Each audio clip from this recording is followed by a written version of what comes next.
গত 24শে অক্টোবর 2025 তারিখে 1100 ঘটিকা হতে 25শে অক্টোবর 2025 1100 ঘটিকা পর্যন্ত ফেনী ব্যাটালিয়নের দায়িত্বপূর্ণ এলাকায় পরশুরাম ফুলগাজী ছাগলনাইয়া উপজেলার চট্টগ্রাম জেলার জোরারগঞ্জ থানার অন্তর্গত সীমান্তবর্তী এলাকায় এই সময়ের মধ্যে আমরা গতকালকে ব্যাপক অপারেশনাল কার্যক্রম পরিচালনা করি এবং তারই ফলশ্রুতিতে ভারতীয় শাড়ি, তৈরি পোশাক, বিভিন্ন প্রকার বিস্কিট এবং গরু জব্দ করতে সক্ষম হই, যার আনুমানিক মূল্য প্রায় 1,20,05,125 টাকা।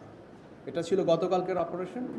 এছাড়া ইতিমধ্যে আমাদের আজকে পর্যন্ত প্রায় 2,99,17,155 টাকার পরিমাণ বিভিন্ন ভারতীয় পণ্য আমরা জব্দ করতে সক্ষম হই।